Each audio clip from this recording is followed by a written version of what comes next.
This is an It Came from GenX video.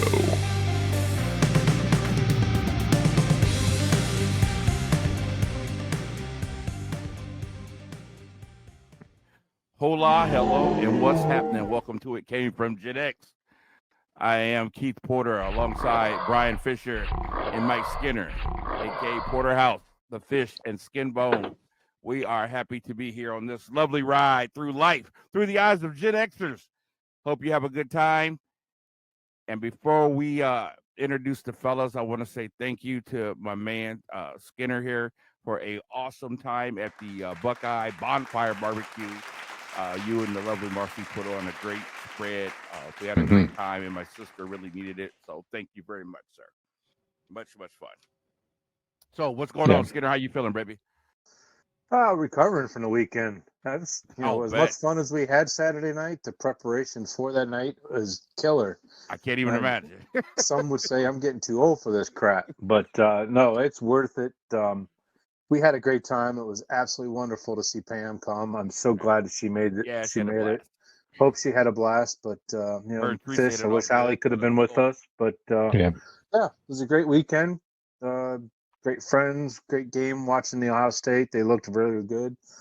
And I like the early September versus the end of October for this. The weather was so much better. Yeah, I agree with you. Yep. Fish, what's happening, baby? How was the rest of your weekend other than Saturday night? It was good, man. Went with Allie to watch Marlo, her daughter, march at the Springfield High School band. It was alumni night. It harkened back to our old Kenmore High School days in band, guys. They had like 120 alumni alone that infused with the kids, and they've just played some fun songs like the Doobie Brothers and stuff. Journey, awesome. Yeah, it sounded great. Like I said, it just took me right back to us in high school band back in the day. So that was a really nice time. Obviously, great time at the Skinner's house on Saturday, and then Sunday spent some time with Mom. Errands and working on her deck for a little bit and got some food with me. So nice quality time with Mama on Sunday. So excellent. Good stuff. Yes. We had a great day at church Sunday, and then I had to get back on the horse, got back to rehearsing. Hadn't played drums in 3 weeks. It was great. But I missed it. I was excited to get back to rehearsal and got all the way out to Medina and realized I left my pedals at home. Oops. So I didn't have a snare stand or pedals. So I had to take the plug out of my kick drum trigger, plug it into my floor tom, take the snare trigger, put it on a tom-tom, and I play bass with my right hand. I played kick drum with my right hand and snare on a tom-tom, just so we could at least get through rehearsal. It was brutal. I won't do that again. Yeah. So that kind of stunk. So looking forward to rehearsing Thursday, getting it done right. Anyway, all right, guys, we got a fun show. We got some good stuff coming up. Excited about it. And Fish, tell them where they can find the show. All right. Well, you might be watching us on YouTube or the Boss Code Media Network. Just pull up Boss Code Media on your smart device, your TV, or your cell phone.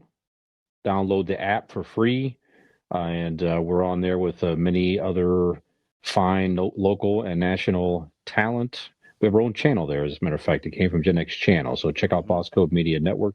You might be listening to us on WMVU.org, Global Internet Radio, Mondays from 7 to 8 p.m. Eastern. Just pull up their site or app also and play live listen. And you can listen to podcasts and music and all kinds of good stuff, including our little show here. You can listen to us whenever you want to on demand on podcasts. So we're on many major podcast platforms: Apple Podcasts, Google Podcasts, Spotify, iHeartRadio, Overcast, and Amazon Music, and more. Just pull up wherever you listen to podcasts. Find the It Came from GenX podcast. Give us a follow or subscribe. And as we publish new episodes weekly, they'll pop in your feed.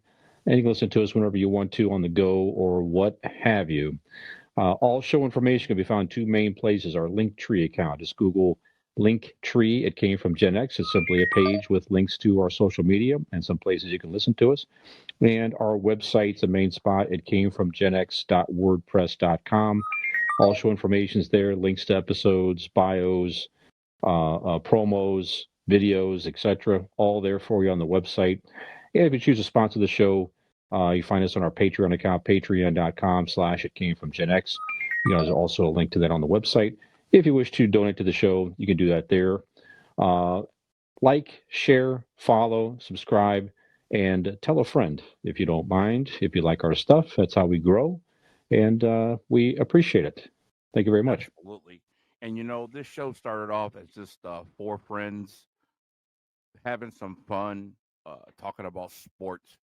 And we are where we are now because of some awesome people that we have in our life. And I want to thank them real quick. I want to thank Gustavus Dominic. And we want to say a special happy birthday to you, my friend, who got us on the radio. We are very appreciative of that and all that you do.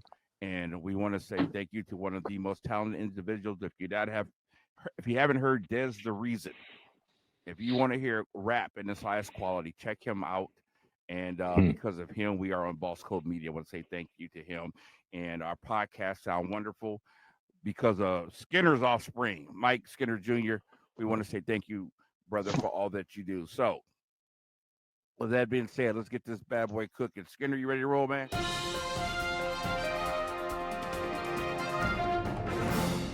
Let's do it. All right, take it away. So, not a lot going on in the world news other than stuff we've been talked about, and it's all in nausea. But with school starting, kids have been in now for, I know how Serenity's been in school now for just over a month. And Akron Public Schools been in now for 2 weeks. There was a story that I run across that they were debunking the myth, I guess, as you want to call it, that there's a teacher shortage across the United States, which this story kind of debunks that, telling us that it's not necessarily the case. Teachers are thinned out compared to when we were in school. Hell, we had, 15, 20 kids in class per class, maybe, if we were lucky. Right. When we were in, and that's thinned out a little bit over time. I know when my kids were in school, it was more like 20 to 25 kids, and it might be, but problem is that all the other non-educating positions in schools is what's causing all the problems for teachers, because not only are teachers having to sit in front of class and teach class, all the other stuff that goes with class is up to them to handle, while let's say a janitor may not be there. They've got office assistants that they have full-time positions. Secretaries for each class, and not for each class, but each grade level should have a secretary that handles a lot of the behind-the-scenes stuff. And they're having issues with filling these. And it's going along with other stories that we've talked about in the past. People are not wanting to work. And we've tried to figure out, is this a millennial thing? Is this a zennial thing? Is this a product of today's government? Nobody really seems to have an answer as to why everywhere you go, there's looking for work, now hiring. Hell, we drove by I think it was a Burger King or a KFC the other day, and says, "Come work with us. You can get paid the same day." Wow. Yeah, it's more common. Yeah. It just blew my mind. Marcy looked at me and she goes, "Did I just read that correctly?" I said, "Yeah." I said, "You want to go work at Burger King for a shift and get paid that same night? Go for it." So, have you guys heard anything about this? Do you have? I know we talked a little bit about the employment issue a few months back, but this is more into pretty important. Kids' education is at stake here. If our kids are not getting educated, this problem is only going to compound further as we get older. Take it away, Porter. Heard that what you just said is the first time I'm hearing this. That's real interesting because we've known about the teacher issue, but I haven't heard about the other jobs, the other positions, and that's causing a problem. I do, however, know that I have been presented, I wouldn't say offered, but at least I've been texted or called about jobs that the school suggested that I go apply for. I've had several of those. Hey, I think you'd be good at this. Go fill this position. Blah blah blah. So that kind of had me thinking about it a little bit, but I didn't realize it to the extent that you said. And I think that's kind of interesting. Um, More and more is being demanded of our teachers, and that's hard to focus on what's their most important function is to teach if they have to worry about anything else. Now I know security's been an issue. I know uh, it depends what neighborhood you're in. Some of the students, the way conduct policy's been an issue. What teachers are and aren't allowed to do, and that's getting a whole lot worse. I watch some videos sometimes on Facebook that really scare me. Kids just punching teachers, or and then a few teachers punching kids. Crazy stuff like that. So yeah, we had that one story in Indiana with that yeah, kid teacher knocked that kid in, pretty right. much knocked him through the wall. And I see a lot of that. And gosh, I hate to be the one to say this, man, but I get it. I'm tired of these kids, and I'm tired of these parents not doing what they need to do. And teachers come to school to teach. You can't tell me that a teacher comes to school hoping that they get to punch a kid. They've been pushed into these positions. They've been pushed into this, and we've got kids having kids. And they're not parents; they're more like friends. So that's part of the problem. So I think the money has been drying up. There's always some levy coming up during election time, or you're going to lose this program, you're going to lose that program. We've seen what happened at our high school with the music program. The best thing that happened to us in high school was the band program. And it was something special, and it was huge, and it was the best run program in that school. Yeah, and sure was. It's a shell of itself now. You can't tell me that hasn't affected the kids at that school. That has shaped our lives. I don't know a single person that was in that band who those 3 or 4 years has not shaped their lives to this point. Something we all appreciate, something we all hold on to, something we all still talk about, tell stories about, joke about. And then you just Saturday night. Yeah, and then you just snatch it away. I don't know, we man. I don't told know what stories about band camp on Saturday night. Yeah, we sure were all did. together. We sure did. And we haven't been in band camp in what, 25, 35 years? Yep. So I don't know. I think of pipe dreams and crazy things like, I see LeBron James doing this and that and other people. Why can't rich people from whatever city they're from get together and say, hey, how about we make sure all of our school systems are second to none? You want to do something good, instead of putting some levy up during the election time, and we got to vote to raise our taxes to save this program, save that program. How about some of you rich people just, what, I'll foot the bill.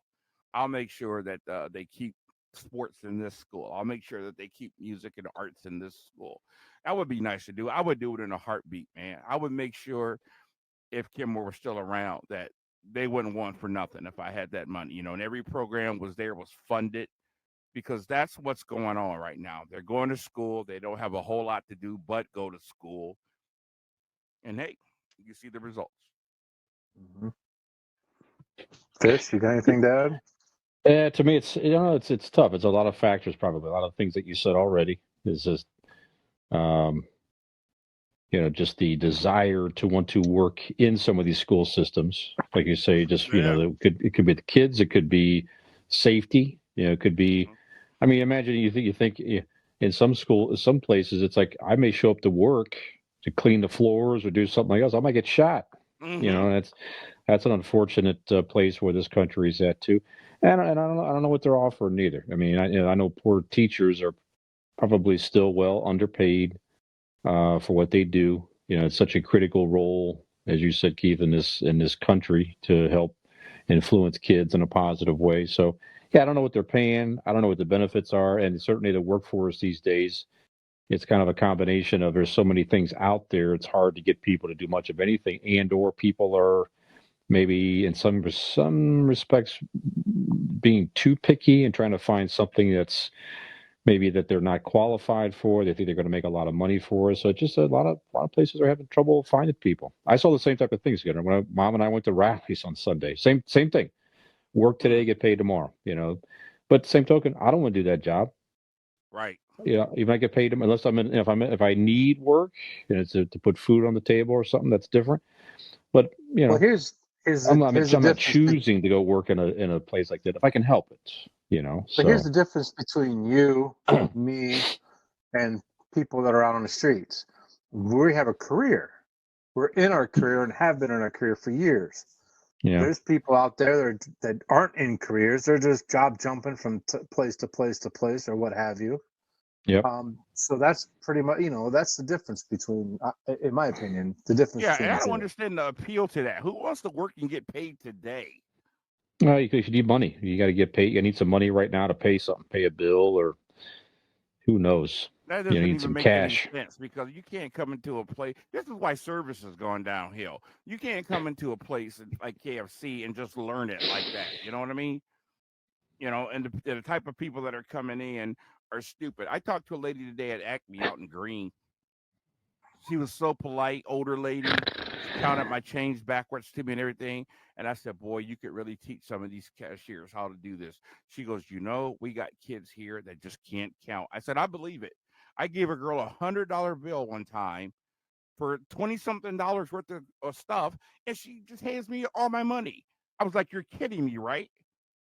I said, how do I know you're not a moron? Count my money to me. And she starts going, 1, 2. I said, no, you don't know how to count backwards from the total? She just looked at me. She didn't have a clue. And I said, sweetie, I am not belittling you, and I don't want you to feel bad. I'm going to show you something that's going to help you, okay? You take whatever the total is. Then you take the change, okay? And you count backwards so that you make sure nobody can say you cheated them, and this is how you do it professionally. But she didn't have a clue what I was talking about. I was like, wow. So where we are. Hey, give me my coupons too, kid. Yeah, that's right. And double bag it. Darn it. Yeah, that's right. Is that double bag? You know what? They don't have any paper sacks anymore either. Heaven help what was wrong with the paper? I like the choice of the paper sacks and the plastic bags. God dang it. The only thing I can think of is heaven help my grandkids. And what's wrong with writing a check anymore? God, these kids. They don't teach cursive writing in schools anymore. No. Well, we can go on for on and on and on. What's the reason you got to write your name? That's it. I read something so incredible a little while back. I forget who said it during an acceptance speech. And it speaks for itself. It says so much. And he said, my grandfather walked to work. He said, my grandfather walked 10 miles to work every day. My father walked 5 miles. I'm driving a Cadillac, and my son is driving a Mercedes. My grandson will be in a Ferrari. Now, my great-grandson, he'll be walking again. And you want to know why? He said, because tough times create strong men. Strong men create easy times. And easy times create weak men. Weak men create tough times. Where we're headed. Wow. There you go. Thanks, Skinner. Interesting topic, man. Tune into It Came from GenX. Thank you, ladies and gentlemen. Yes. Double bag. That's right. Double bag my milk. Damn kids. They're not a count. Change.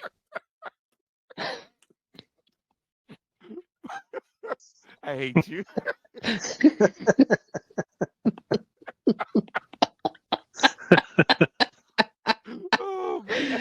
Oh, man. Hey, he's not old. is going on here? Yeah. Anyways, that's funny. Here comes that Mr. Porter guy again. You make sure his eggs are lined up right. By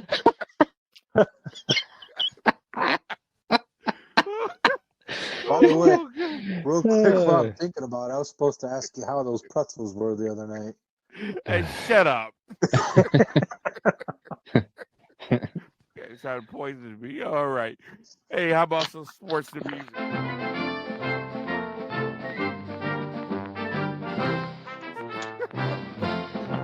Man, here comes Mr. Porter. Don't let his soap touch his eggs.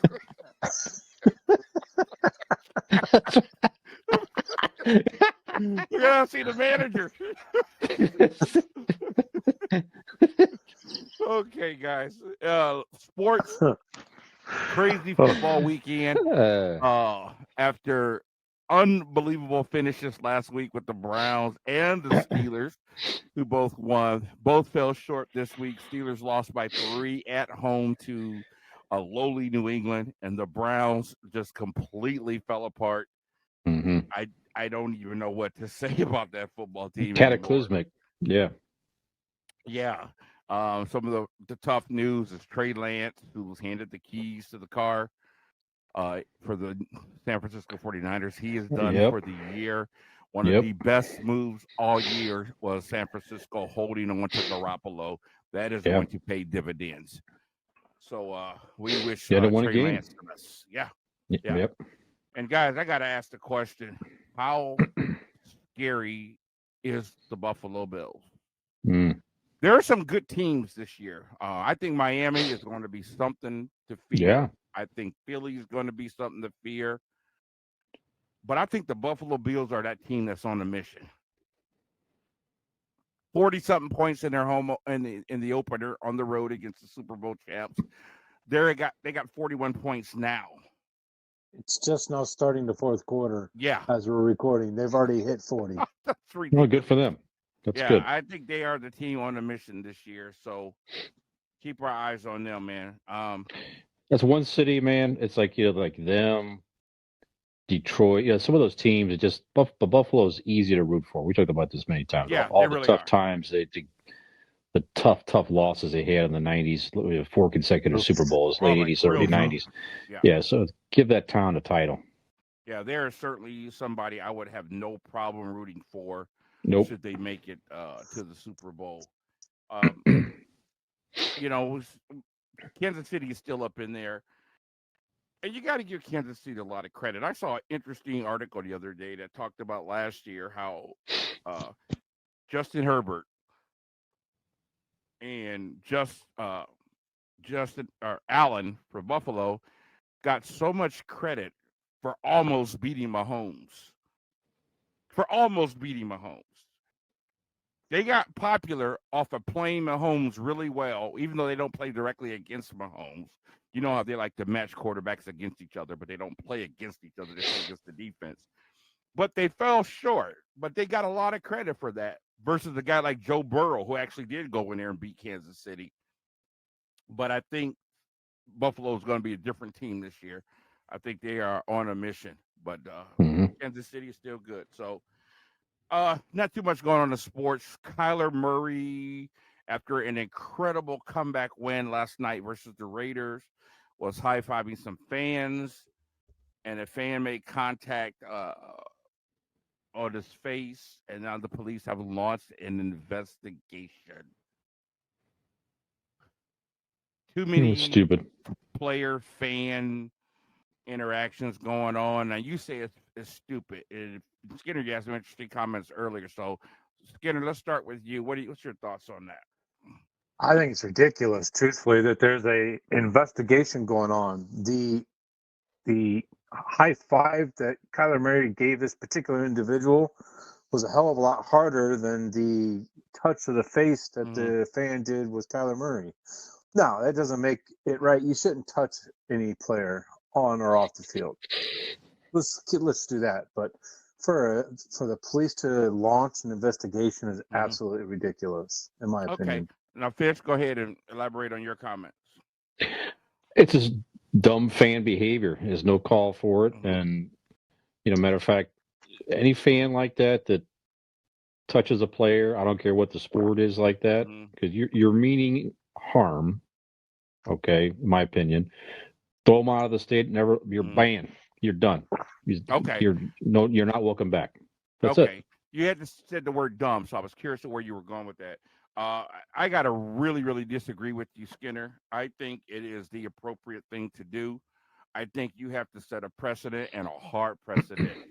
Right now in the world we're living in, there just seems to be no more boundaries, no more rules. People are just don't care anymore. And you cannot set a precedent of it being okay to ever, ever, ever put your hands on a player.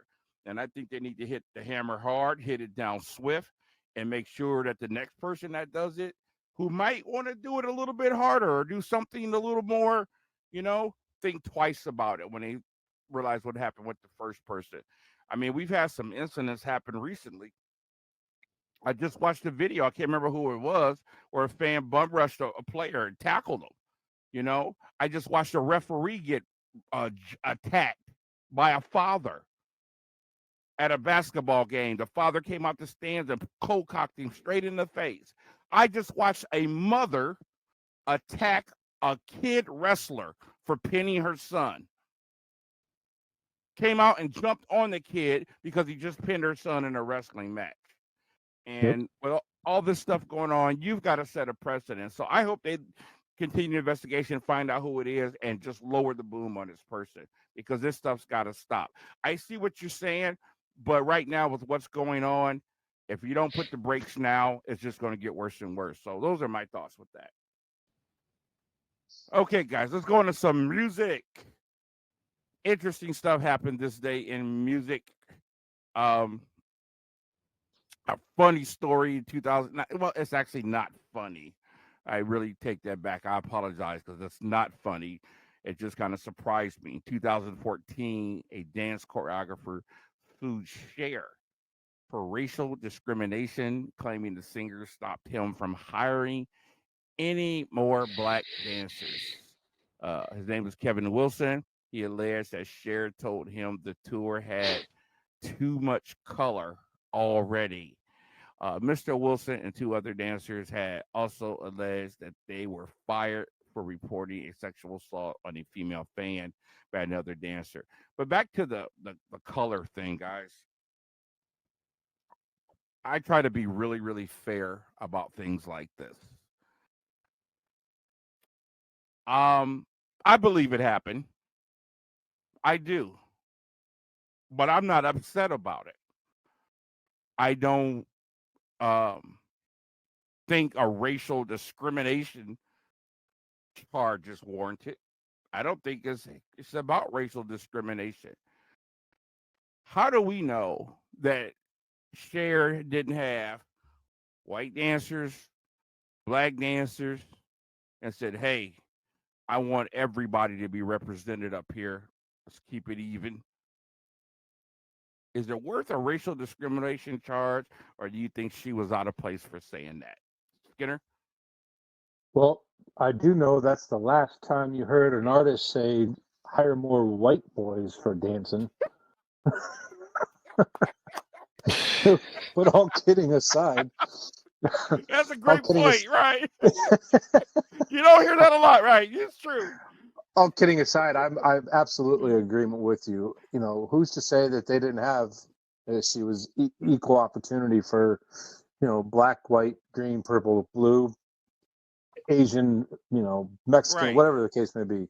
We don't know that part of the story, so you can't really judge based on the story. But yeah, hopefully there was not a race card involved, because certainly that's not called for by anyone. But that's what's going on in this world. Fish, do you think that every time black and white people are involved, we're making too much a racial issue out of it instead of it is what it is issue?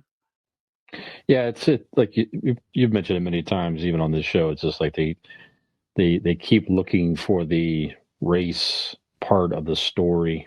It's ridiculous. And I'll say that, we're hiring. It came from GenX dancers, and we're open all races and creeds and sizes. Sizes. ages. It's like a 50 years and up. So we did not discriminate. Somebody reach out to whatsoever. J-Lo. Yeah. Somebody reach out to J-Lo. We need like fly Jello. Yep. Yeah, I'm watching a lot of this. I'm glad a lot of stuff is getting exposed, but some of this stuff is ridiculous. I watched a video of a young woman. Man, the way she talked to these cops and berated them. Then she tried to take off in the middle of an investigation. She almost ran over a couple of them.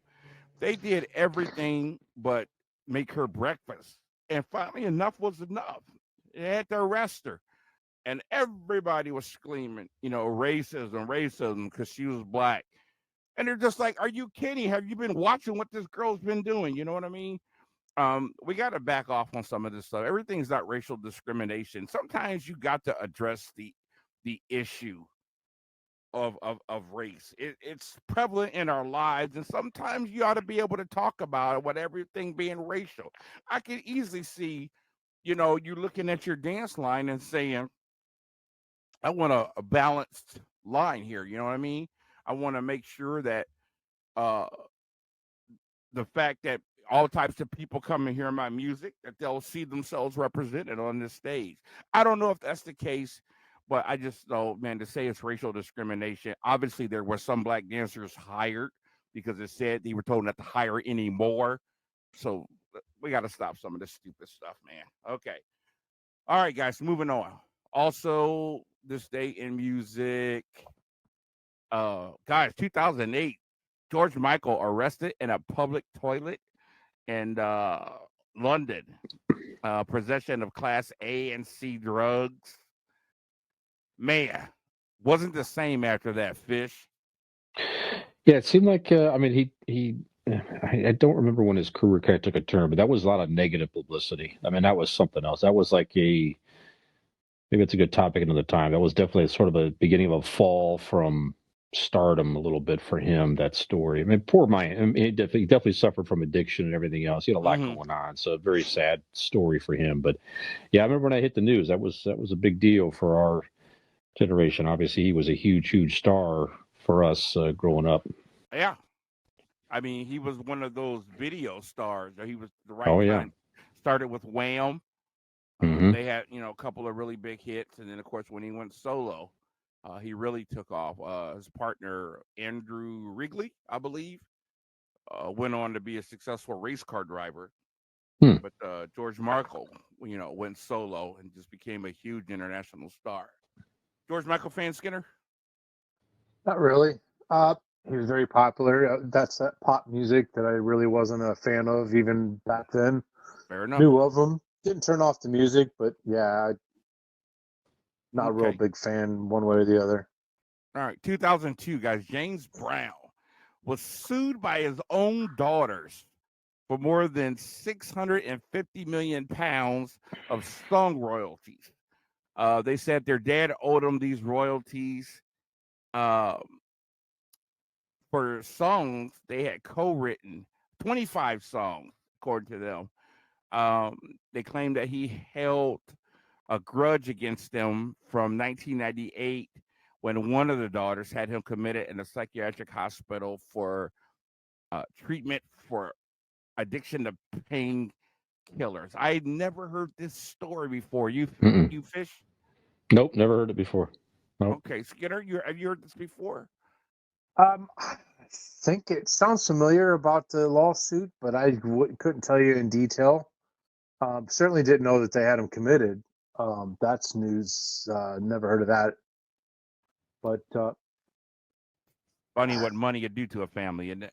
Yeah, it's a shame. You think about that, and you go back to most recently with Britney Spears and what she's had to go through with her parents. Yeah, her parent took over her financial, and she had to go to court just to be able to go buy a pack of gum at the grocery store. So that's the other end of the spectrum. I don't understand how it gets to that point. I know. That's a good question.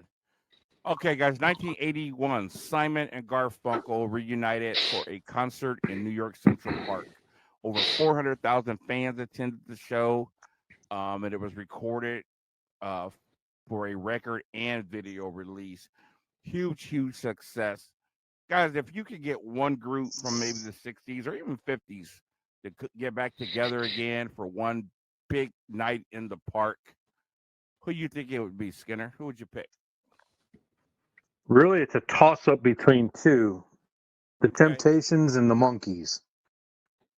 Two totally different bands. That's boy, but could you be any? I think I'd go more further. I know.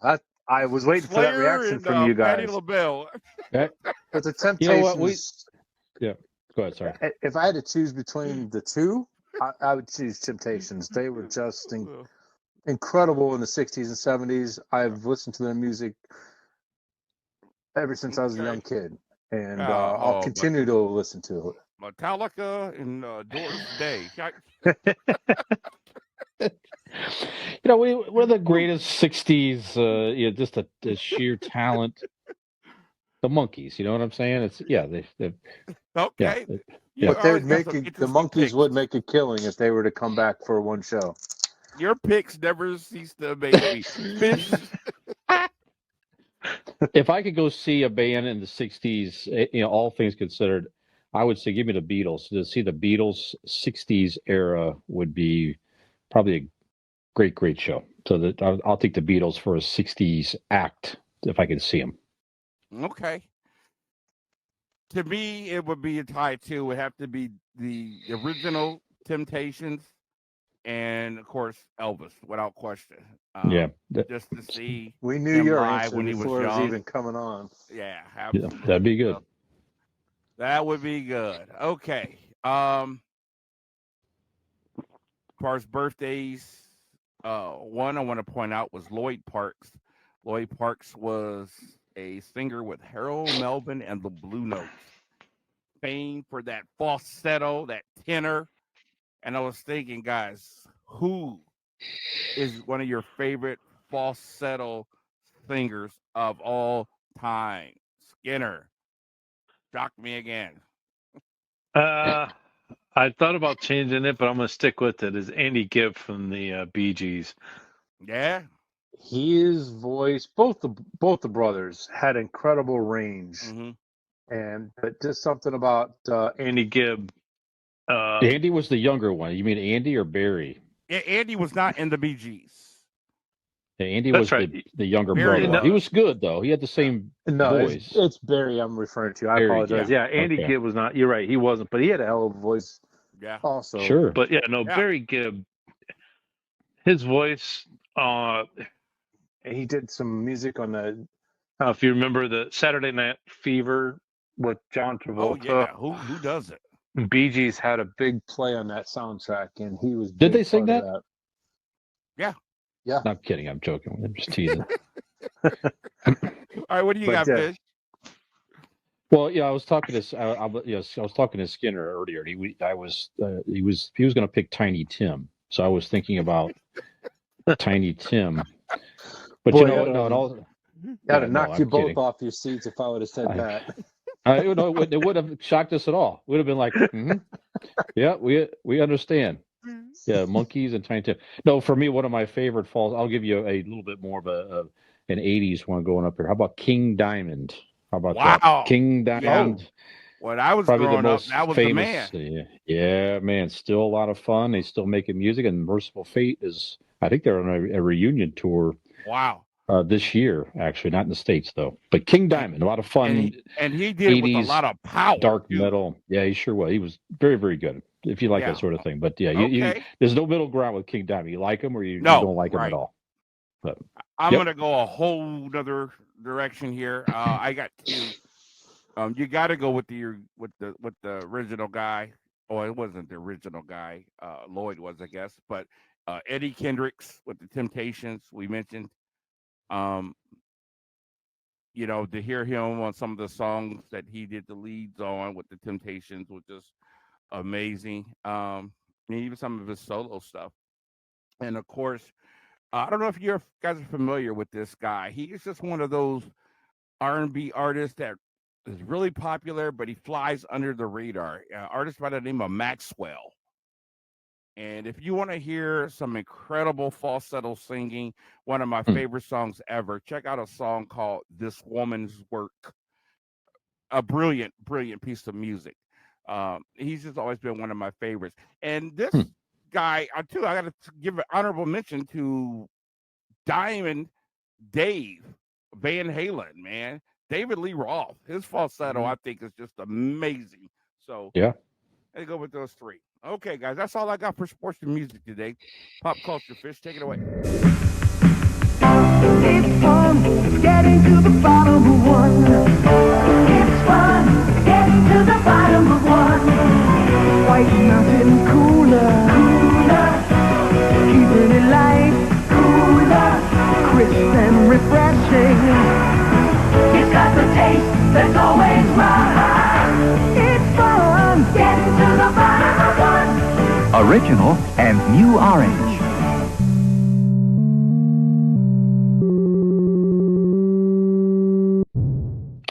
All right, when we start out, guys, with some Gen X media recommendations, have you watched, seen, heard anything you want to recommend to our listeners out there? Keith, you got anything this week?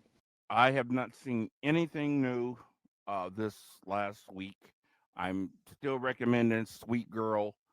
Everybody I've talked to that have watched it has been like, best movie they've seen all year. Okay, very good. Skinner, anything? I started a new show on Netflix called Bloodline. Okay. Sissy Spacek's in it. The guy from Friday Night Lights, I can't remember his name, played the lead in that high school football television show. It's about his brother coming back home. He's a criminal. And the guy from Friday Night Lights, I wish I remembered his name. Anyway, he's the sheriff in town. So his brother is coming back into town causing havoc. And it seems pretty interesting. Like I said, I've watched the first episode. I'll give you a better idea next week. But seems like a pretty good show. A lot of talent on the cast. I haven't heard that name in a while. Sissy Spacek. Yeah, really. Okay. Real fast, I talked about it previously, but I did no spoilers, but I did finish Cobra Kai season 5. A lot of fun. Yeah, I finished it up. Again, just a lot of fun, and it's a very good setup for next season. Again, no spoilers here. Very interesting. So they're setting up next season to go out with a bang. It'll be the final season 6 next year, whenever that comes out. Before you go on, did you hear there's a movie? A Karate Kid movie set for 2024. It's not in production, but it's in the works. So I'm guessing they're going to go right off of the 5th season into the movie. If Rob Macho ain't in it, don't do it. Yeah, just don't reboot it. We don't want to see any. Yeah, I don't know. Unless they have this cast. We don't want to see Kim right Kardashian from the show. As the Karate Girl or nothing like that. No. And I watched the last She-Hulk last Thursday's She-Hulk. You know what? Of that season, it's one of the better episodes. I thought that was one of the better episodes, personally. Really? I thought that was horrible. I was so disappointed. I thought they were just totally getting stupid. Totally enjoyed the first 3. And then I thought that one just got, come on, guys. Can we get some action here and get serious for a minute? You're right. There wasn't much action at all. Zero. None. It was definitely the core comedy is what they're going for. I don't know. So that's what I got. Those couple things there. I do have one I seen a bit ago I wanted to suggest. Sure. On Netflix. It's called In From the Cold. Okay. Phenomenal series. A woman goes London, I think, England, with her daughter's I believe gymnastics group. I forget, some sort of team her daughter's on, and all the mothers go over to chaperone. The mom goes to get on an elevator, and there's a guy standing out in the hall with a black suit and glasses, and he tosses some kind of concussion bomb in the door. Next thing you know, she wakes up in a room with this man in a suit, and he's like telling her about this assassin, from way back in the day who could kill people and get away without ever being seen. They call her the Whisperer. and it was rumored that she had the ability to look like anybody, and that woman disappeared 15 years ago, never been heard of again until now. And the mom's like a soccer mom or whatever. She's like, "What are you talking about? You got to let me go. You got the wrong person." And right when they go to attack her, man, she's just like, martial arts, all this awesome stuff comes out of her. Turns out she is that person. And they find out that she was experimented on. A lot of people were, but she was the only person who survived. They did something to her where she can make her body look like anybody that she's looking at. It's a very painful thing. It takes about 30 seconds, but she can look like anyone for a period of time. And they want her to complete this mission of somebody who's trying to commit a terrorist attack. And they tell her if she don't, they're going to lock her up forever. So she has no choice but to juggle being there for her daughter while going back to her past, being this assassin. Phenomenal series, man. It's probably like 10 episodes or something, but In From the Cold. It's awesome. Great ending. Okay, very, very good. Yeah, disappearing for several years and resurfacing. It sounds like one of Skinner's exes, I think, too. Nah, Keith. unfortunately, they never disappear. Yeah. Well, one new show that maybe we'll recommend if we watch it. Actually, so we're shooting this on Monday, September 19th. The Quantum Leap continuation. Yeah. This is not a reboot. This is a continuation. The original series aired from 89 to 93, and let's see here. So it's set 3 decades after Scott Bakula's Dr. Sam Beckett. So it's in that time frame. This looks good. I mean, all the preview, they're really hyping it up as they should, I'm sure. But it's on NBC streaming, and I think you find it on Peacock. So it's on NBC and streaming on NBC Peacock. It looks it looks good. I never watched the original. I didn't either. But it's got a great concept. I don't know why I never really got into it. So I'm interested to check this out. So one thing you can't check out much longer is after 35 years, this is the longest running show in Broadway history. You might think it was Cats, but the Phantom of the Opera is set to close its doors after many years. The show will conclude with almost 14,000 performances, 13,925 performances. I've never seen it, but it's a very costly show to produce, apparently. But yeah, it's just that I don't really see any reason why necessarily, other than it's just going to be a lot of production and all that. It just sort of run its course.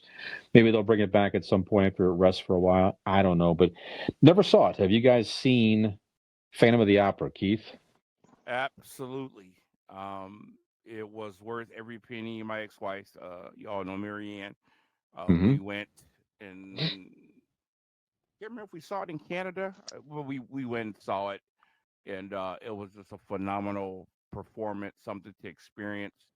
There was always 2 shows going around, depending on the size of the venue and the venue, and of course, everybody always wanted to see the big production where they dropped the chandelier over your head. Some places didn't have that, and you didn't get that experience. That was like the whole big thing. But yeah, we got to see it. And I believe it was the big performance, if I remember correctly, and it was phenomenal. Very good. Skinner, did you ever see a Phantom of the Opera? Nope, never had the opportunity to go see it. Miss Marcy did. She went to Toronto for it. I think that's where it was in Toronto. Was where the big one was done. She told me it was her and her grandmother took a tour bus. They went up and saw it and said it was one of the most greatest shows she's ever seen. Yeah, it was something. It was great. So, but no, I've not seen it. It's too bad. I wish I could have. Yeah, very good. Okay. Yeah, I never did see it either. Was it really barely any Broadway shows? That's a whole other topic at some point there. It's just I need to do better with that personally. Saw Cats. Yeah, I never saw. I did take Mom to see Mamma Mia years ago, and that was a lot of fun. What was that? What was the venue out on Waterloo Road? That's no longer. It's now a church. Carousel. I saw the Carousel Dinner Theater. Yeah. I saw Music Man. That was the last time I saw a show. Okay. Was the Music Man? and that's when that was open. What, 20 years ago? Mm-hmm. That was a while ago. Okay. Another thing you won't be able to see a whole lot longer is Pat Sajak hosting Wheel of Fortune. Now we'll talk more about this next week. Wow.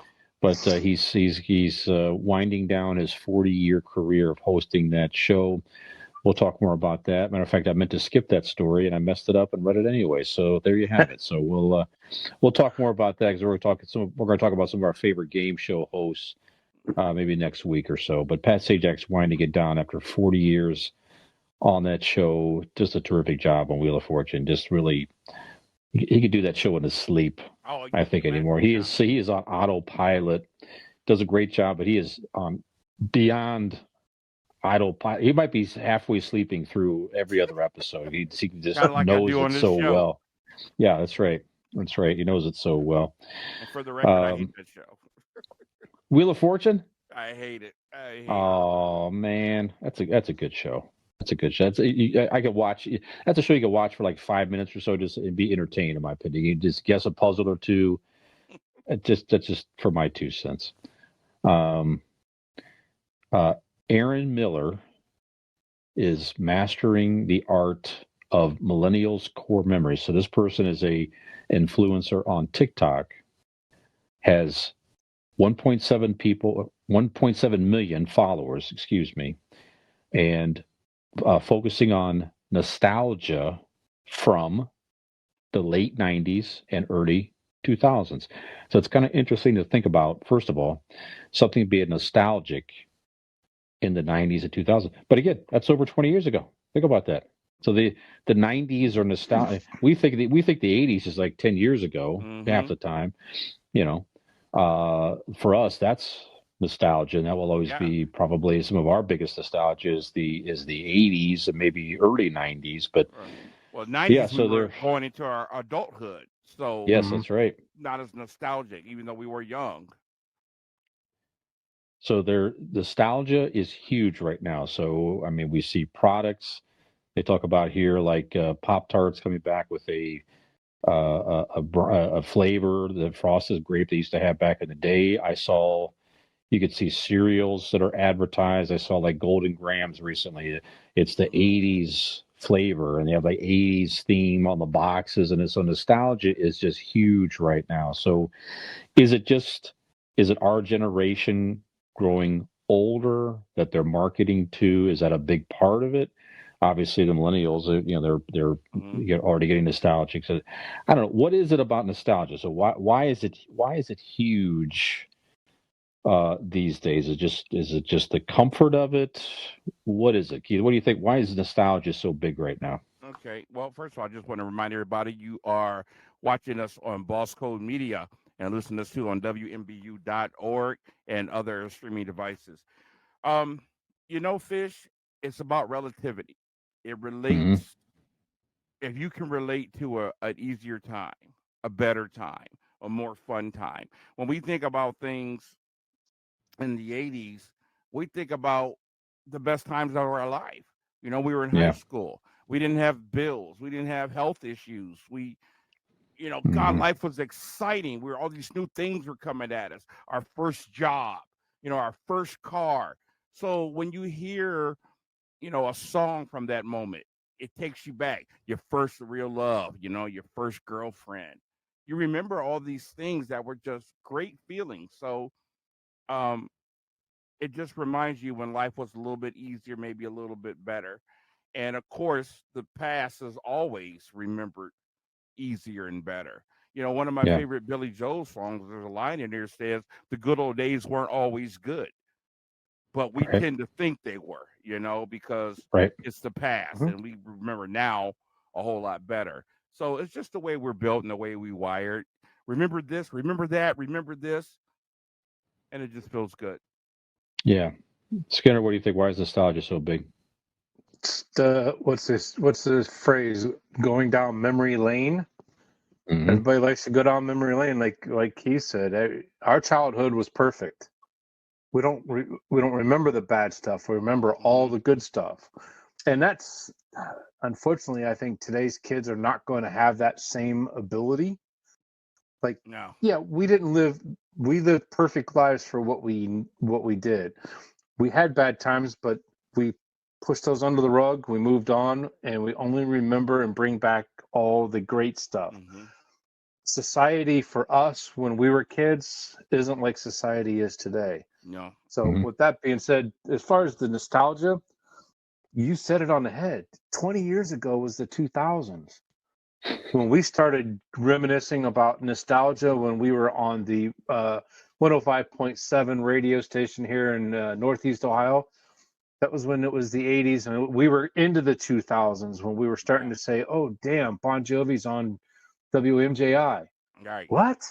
How's he on already? But it would head in 20 years. So that's kind of like why you're seeing it today. The millennials are now in their nostalgia phase like we were 20 years ago. And you know what's interesting? Think about how we did things when we were young and how it has shaped us now. You know, we talk about these kids now can't get from in front of their phone or computer screen, and you can't get them outside. We were always outside. We were always hanging out. And look what we do nowadays: bonfires, backyard movies. Sure. That still has shaped who we are. And these kids are still stuck in the house and stuck in front of a screen. So. Yep. No, you're right about that. Yep. Yeah, good point. Okay. We mentioned the Phantom of the Opera, and I'm looking at this week in pop culture history. One of the famous guys from our not generation, as I say, but we grew up with, sang in the Phantom of the Opera. Paul Stanley of Kiss, you might remember, did a stint singing in Phantom of the Opera a number of years ago. Was in the Phantom of the Opera? Yes, he was. Yes, in the big Toronto production for a while. This was before they think the Kiss reunion and all that type of stuff. But he did pretty well. He got some good reviews back in its day. But this date, September 19th in 1983, Kiss performed on MTV for the first time without makeup. Now, I remember that was a huge deal. I remember J.J. Jackson on MTV hosted it, and we saw their faces for the first time. And then they had the video "Lick It Up" from the "Lick It Up" album at the time. That was it was Paul, Gene, Eric Carr, and Vinnie Vincent was actually with the band at that point because Ace had moved on. So definitely could not care less about Eric Carr or Vinnie Vincent seeing them without makeup. But it was a big deal. It was a big deal seeing Paul and Gene without makeup because they hid that so well for so many years. So do you remember the video? Do you remember the impacts of seeing Kiss without makeup for the first time? And were there non-makeup albums better than some of their classic stuff? Keith, what do you think? Okay, that's a great question. So glad you asked that. Now get back to the year that they took the makeup. 83. Okay, 83. So I remember watching that. I didn't start listening to Kiss until 85, 84, 85. Okay. So it was interesting to me, but I really didn't care as much. Animalized era, that era. Right, but when it was definitely the Animalized era. I remember Cooper and Eyeless. But when I started listening to the music, the old music is great, stands on its own. And I have said this over and over and over again. One of the best bands ever, in my opinion, was Kiss without the makeup. I thought they were the best dressed, other than that what was the animal after Animalized? What was that album? Asylum. Asylum, That was the height of the 80s. Ridiculous. Yeah, I don't know what was glam. up with all that with the green and the tassels, but other that than that, I work. thought they were the best dressed. They were the coolest looking and some of the best music. I mean, listen to those songs, "Hard to Hold You" and "King of the Mountain." I wish they would go back to that. I hate that they've been with the makeup all these years again. Want to hear some new stuff, want to hear some cool stuff. They wrote some of the best songs out of makeup, and I thought they were great. So that's my opinion. There you go. I am Skinner, bored to death with Kiss and makeup. Interesting for him to say that, Yep. because majority of the people will say the absolute opposite. They were better with the makeup.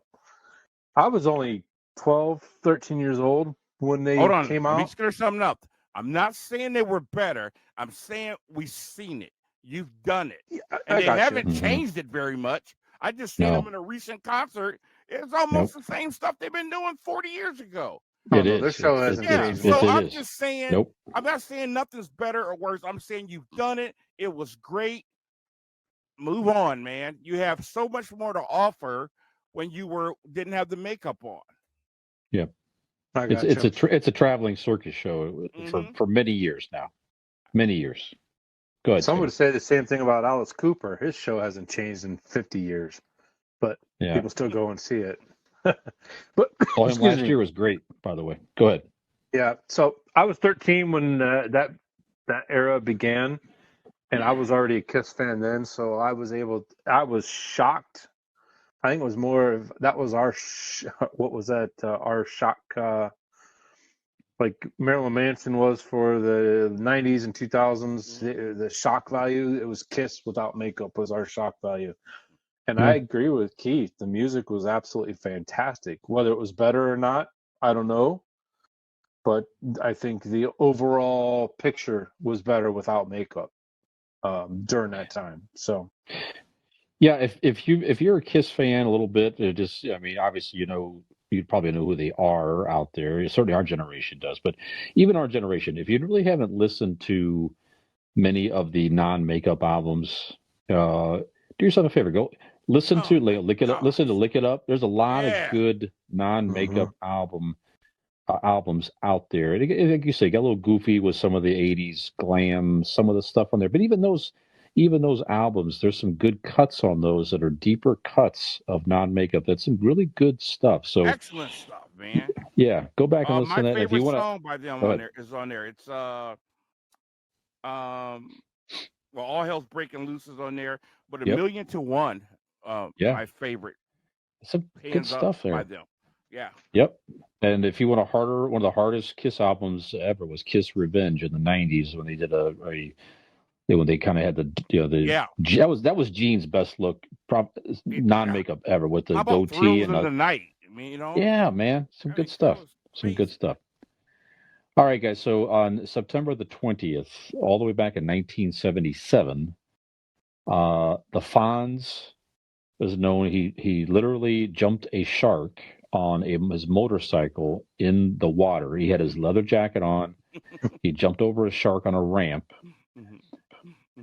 And that episode coined the phrase jumping the shark. So it's became known as the moment in something, whatever that is. It doesn't have to be a television show necessarily, but it's where something took a turn for the worse and it was never quite the same. So jumping the shark, matter of fact, that became a website and the guy sold the rights to that website and made a lot of money from that and all that. But anyways, so I'm interested if there's a television, you don't have to name, if you name one or two, a television show in your mind that something happened and it jumped the shark and it was never the same. Doesn't mean it wasn't still okay, but it lost its magic and just sort of fizzled out at some point after that. Or maybe you just lost interest in it personally. So, Skinner, do you have a show or something where it just, in your mind, it sort of jumped the shark and was just not the same? Did you guys ever watch the television show Lost? Never watched it. It was on ABC. I never saw it either. Yep, I know exactly what it. Never saw it. I think it was 6 seasons, and I stopped watching after season 3. The first season was absolutely fantastic. You couldn't wait for season 2, and then season 2 came, and you're like, what the hell did I just watch? So, and I've done that on other shows, so then I came back and watched season 3, and I said the same thing. What the hell are they doing? And I stopped watching it. But you look at all the reviews and things that people, I'm not the only one saying that with that show. It's like, it was a great show, great concept, but they absolutely ruined it after the first season. So it made it 6 seasons. They had a good, huge following, so they did well. But yeah, the show wasn't the same after season 1. Okay. Was there a moment, or just the season just kind of lost its mojo? And That's the thing. If you go and look and you do the jump the shark with the show, they'll tell you you can pick a spot in season 2 or a spot in season 5 that'll tell you that the show went off its rails. It's just a matter of whose opinion you listen to. Okay. All right. It was just different. I can't explain it any more than that. You watch it for yourself. You get yourself 2 seasons in and you tell me what you guys think. The concept was fantastic. Just don't know. I can't pinpoint what happened. Okay. Keith, you have one? I got a couple. Mm-hmm. I'm gonna just go real old. 1979, man, one of my favorite shows. And I just want to say thank you for schooling me, educating me. I never heard that phrase before, so I learned something today. Jumping the shark, but yep. Certainly 1979, one of my favorite cartoons of all time. Scooby-Doo just went boo with the introduction of a little rat named Scrappy Doo. Scrappy Doo, yeah. Yeah, that was bad for a while. Yeah, just totally annoyed me. Just ruined the whole Scooby-Doo Shaggy relationship thing, and that kind of stunk. And I don't have the year in front of me, but the year that the Andy Griffith Show went color. They had 2 issues. They lost Barney, and they went color. And I think I've seen one episode of the without Barney and in color. Just refuse to watch them. It's like a whole different thing. It is. Now, So, I agree with you. Very good. Okay. I got one for you on the Office. The second that Steve Carell left the show, Michael Scott, the boss, left the show. That was it. It just lost. It went a whole different direction. They're not saying there weren't some good episodes, but when he left the show, they tried so hard to find they put different people in there for 10 minutes. And I it just love was every never bit the of same. It. Even what's his name? Who I'm thinking of the elf. Played Elf. Will Ferrell. Will Ferrell. Yeah, Will Ferrell's short time there I thought was great. One of my favorite actors from The Blacklist. Gosh, I can't think of names right now. James Spader. Spader, his brief time was great.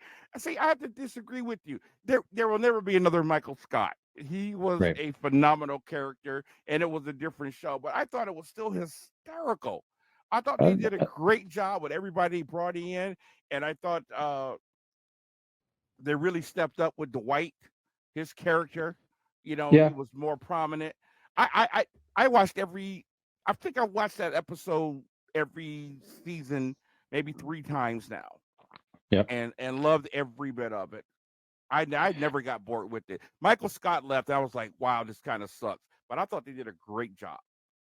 Fair enough. Yeah. Well, it's interesting. Some people, you're one person's jump the shark doesn't phase somebody else. I remember Laverne and Shirley when Shirley left the show. They just had Laverne there for a minute. That was it. I mean, you can't have Laverne and Shirley without one of the 2 ladies, right? And I remember 2 guys on. It's still a cartoon. You mentioned a cartoon already, Keith. But the Flintstones. I remember the Flintstones, the later episodes when they brought in like the Great Gazoo, and the kids were growing up more, and they tried to do a different thing with that. Not that the Great Gazoo wasn't a funny character; he was funny. Like when Batman brought in Batmite. Yeah, it's like it just wasn't quite the same after that. So, all right, guys, some good stuff here. Good memory.